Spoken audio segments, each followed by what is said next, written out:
Assalamualaikum, welcome to Learners Academy. This is Rida Bashir and our third lecture is How a Clinical Psychologist Thinks. तो जब भी एक clinical psychologist अपने client की condition या उसके प्रॉब्लम से रिलेटेड अंडरस्टैंडिंग चाहता है तो उस अंडरस्टैंडिंग में कुछ टास्क्स या कुछ प्रोसेसेस इन्वॉल्व हैं, जिनमें सबसे पहले आ जाता है डिस्क्रिप्शन.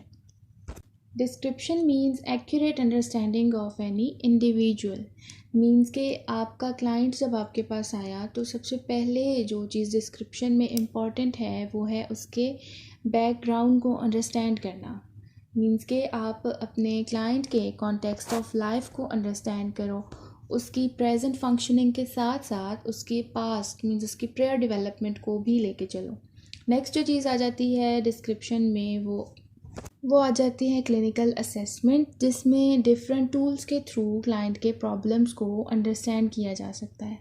अगली जो चीज़ है डिस्क्रिप्शन में वो आ जाती है फॉर्मुलेशन ऑफ क्वेश्चंस. मींस के क्लाइंट के प्रॉब्लम से रिलेटेड कुछ क्वेश्चंस फॉर्मुलेट करना ताकि उसकी कंडीशन से रिलेटेड ज़्यादा से ज़्यादा इंफॉर्मेशन गेन की जा सके.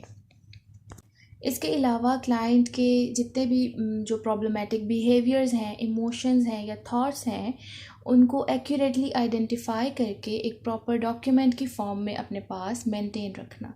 नेक्स्ट जो टास्क आ जाता है वो है explanation. Explanation means understanding of an event. Explanation के थ्रू थेरेपिस्ट को ये हेल्प हो जाती है कि वो उस प्रॉब्लमेटिक इवेंट के कॉज और इफ़ेक्ट्स को अंडरस्टैंड कर सके. इसके अलावा कुछ ऐसे मॉडल्स डेवलप कर सके जिनके थ्रू ये एक्सप्लेन किया जा सके कि प्रॉब्लम क्यों और कैसे डेवलप हुआ. इसके अलावा इसमें कुछ ऐसे क्वेश्चंस आ जाते हैं लाइक इस इवेंट के कॉन्सिक्वेंसेस क्या क्या हैं और किस किस तरह से ये इवेंट इंडिविजुअल को इफ़ेक्ट कर रहा है. इसके अलावा उन इफ़ेक्ट्स की ड्यूरेशन देखी जाती है कि क्या लॉन्ग टर्म ड्यूरेशन है या फिर शॉर्ट टर्म ड्यूरेशन है, और क्या उस इवेंट के अलावा भी कुछ ऐसे बायोलॉजिकल या इन्वायरमेंटल फैक्टर्स हैं जो कि प्रॉब्लम के साथ एसोसिएटेड हैं. तो इन तमाम क्वेश्चंस के थ्रू इंडिविजुअल के प्रॉब्लमेटिक बिहेवियर के बारे में एक एक्सप्लेनेशन डेवलप की जाती है. नेक्स्ट जो टास्क है वो है प्रेडिक्शन. तो एक्सप्लेनेशन और डिस्क्रिप्शन की तरह प्रेडिक्शन भी बहुत इम्पॉर्टेंट है क्लाइंट के प्रॉब्लम्स को अंडरस्टैंड करने के लिए. बट प्रेडिक्शन जो है वो थेरेपिस्ट जस्ट अपनी अंडरस्टैंडिंग, अपनी इनसाइट या रिसर्च की बेसिस पे देता है. इसमें कोई 100% अश्योरिटी नहीं होती, जस्ट एक प्रोबेबिलिटी होती है कि इतने परसेंट चांसेस हैं ये फैक्टर्स कंट्रीब्यूट कर रहे हैं क्लाइंट के प्रॉब्लम्स में, बट 100% कोई अश्योरिटी नहीं होती. इसके अलावा प्रेडिक्शन जस्ट एक कंट्रोल्ड एनवायरनमेंट में रिपीटेड ऑब्जर्वेशंस के थ्रू पॉसिबल होती है. लास्ट जो टास्क आ जाता है वो है चेंज. तो क्लिनिकल साइकोलॉजी में जस्ट इंडिविजुअल की प्रॉब्लम्स को एलिविएट या ख़त्म नहीं करना होता, या फिर जस्ट उसकी फंक्शनिंग को या उसकी कंडीशन को डिस्क्राइब, एक्सप्लेन या प्रिडिक्ट नहीं करना होता, बल्कि उसकी लाइफ में एक प्रॉपर चेंज लेके आना होता है, जिसके लिए क्लिनिकल साइकोलॉजिस्ट कंट्रोल्ड या प्लान्ड इंटरवेंशंस करता है जिनके थ्रू वो उसको ट्रीट करता है और उसकी लाइफ में चेंज लेके आता है, उसको कोप करना सिखाता है. इसके अलावा स्पेसिफ़िक प्रॉब्लम से रिलेटेड स्पेसिफ़िक टेक्निक्स जो हैं डेवलप की जाती हैं, और अगर इन तमाम स्टेप्स को फॉलो ना किया जाए तो एक इंडिविजुअल की प्रॉब्लम्स को तो ख़त्म किया जा सकता है बट उसकी लाइफ में चेंज नहीं लाया जा सकता. नेक्स्ट जो टॉपिक है हमारा वो है क्लिनिकल साइकोलॉजी एम्प्लॉयमेंट सेटिंग्स. तो डिफरेंट सेटिंग्स में क्लिनिकल साइकोलॉजिस्ट काम करते हैं, जिनमें सबसे पहले आ जाती है private practice. So 40% of clinical psychologist are working as a private practitioner, और एज अ प्राइवेट प्रैक्टिशनर वो डिफरेंट सर्विसेज प्रोवाइड करते हैं. प्रॉपर एक स्केड्यूल बनाया जाता है, ऑफिस आवर्स इस्टेब्लिश किए जाते हैं, इसके अलावा फ़ी चार्ज रखा जाता है. और एक रिसर्च के अकॉर्डिंग जो प्राइवेट प्रैक्टिशनर्स हैं उनमें job satisfaction as compare to other psychologist ज़्यादा होती है. नेक्स्ट जो सेटिंग आ जाती है वो है कॉलेज एंड यूनिवर्सिटीज़. तो 20% क्लिनिकल साइकोलॉजिस्ट जो हैं डिफरेंट एकेडमिक सेटिंग्स में काम कर रहे हैं, और ज़्यादातर जो है वो एज अ प्रोफेसर काम कर रहे हैं, जहाँ पे वो स्टूडेंट्स को डिफरेंट साइकोलॉजी कोर्सेज पढ़ाते हैं, साइकोलॉजी स्टूडेंट्स को रिसर्चेस कंडक्ट करवाते हैं. इसके अलावा जो क्लिनिकल प्रैक्टिसेस होती हैं उसमें स्टूडेंट्स को सुपरवाइज़ करते हैं. इसके अलावा क्लिनिकल साइकोलॉजिस्ट डिफरेंट हॉस्पिटल्स में भी काम करते हैं जहाँ पे साइकोलॉजिकल टेस्टिंग कंडक्ट करते हैं। इसके अलावा इंडिविजुअल, फैमिली या ग्रुप थेरेपी भी कंडक्ट करते हैं। इसके अलावा डिफरेंट मेंटल हेल्थ और मेडिकल प्रोफेशनल्स के साथ एज अ कंसल्टेंट काम भी करते हैं। नेक्स्ट सेटिंग आ जाती है मेडिकल स्कूल्स। तो clinical psychologist different medical schools में एज अ क्लिनिकल फैकल्टी सर्व करते हैं जहाँ पे डिफरेंट मेडिकल ट्रेनीज़ को ट्रेनिंग प्रोवाइड करते हैं। इसके अलावा जो मेडिकल स्कूल्स का एकेडमिक और रिसर्च फैकल्टी है वहाँ पे भी अपनी सर्विसेज प्रोवाइड करते हैं।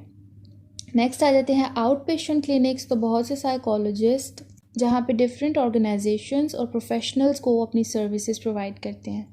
इसके अलावा क्लिनिकल साइकोलॉजिस्ट डिफरेंट बिजनेस और इंडस्ट्री सेटिंग में भी काम करते हैं जहाँ पे एम्प्लॉयज़ की असेसमेंट करते हैं, उनको साइकोथेरेपी प्रोवाइड करते हैं। इसके अलावा जो कंपनी परफॉर्मेंस और फंक्शनिंग से रिलेटेड साइको सोशल इश्यूज़ होते हैं उन इश्यूज़ पे रिसर्च भी कंडक्ट करते हैं।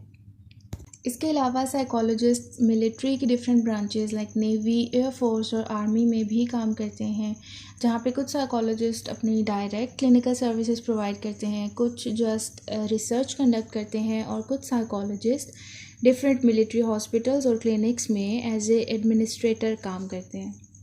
नेक्स्ट आ जाते हैं फोरेंसिक साइकोलॉजिस्ट। तो फोरेंसिक साइकोलॉजिस्ट जो जुडिशियल या पैनल सेटिंग्स में इंडिविजुअल का बिहेवियर होता है उस बिहेवियर को डील करते हैं लाइक ऑफेंडर्स, विक्टिम्स, विटनेसेस, जजेस, प्रिजनर्स या प्रिजन स्टाफ को।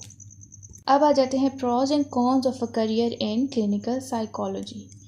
तो अगर एडवांटेजेस देखें क्लिनिकल साइकोलॉजी को एज अ करियर चूज़ करने के तो उसमें सबसे पहले आ जाता है पर्सनल फुलफिलमेंट। जब आप अपने क्लाइंट को हेल्प करते हो या उसको उसके प्रॉब्लम से निकालते हो तो आपको एक पर्सनल सेटिस्फेक्शन फ़ील होती है। इसके अलावा जब आप देखते हो कि आपकी वजह से आपके क्लाइंट की लाइफ में चेंज आया है तो आप यूनिक फ़ील करते हो।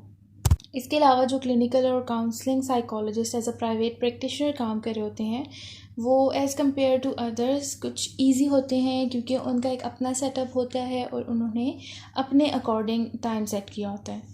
नेक्स्ट जो एडवांटेज आ जाता है वो है चेंजिंग एनवायरनमेंट का, क्योंकि हर क्लाइंट आपको एक डिफरेंट और इंटरेस्टिंग इन्फॉर्मेशन प्रोवाइड करता है। But most of the time psychologist same काम करते करते बोर भी हो जाते हैं और क्लाइंट को डील करते वक्त थेरापिस्ट को डिफरेंट लर्निंग अपॉर्चुनिटीज़ भी मिलती हैं। और कॉशंस अगर देखे जाएं तो क्लिनिकल साइकोलॉजी की जो एजुकेशन है या ट्रेनिंग है बहुत डिमांडिंग होती है और लॉन्ग ड्यूरेशन की होती है। इसके अलावा कुछ ऐसे केसेस भी होते हैं जहाँ पे आप अपने क्लाइंट के साथ बहुत सारा टाइम स्पेंड करते हो उसकी थेरेपी करने में, उसको ट्रीट करने में, बट फिर भी उसकी कंडीशन में कोई इम्प्रूवमेंट नहीं आती। और जो हर क्लाइंट का पेपर वर्क होता है उसको प्रॉपरली मेंटेन करना भी बहुत डिफ़िकल्ट होता है।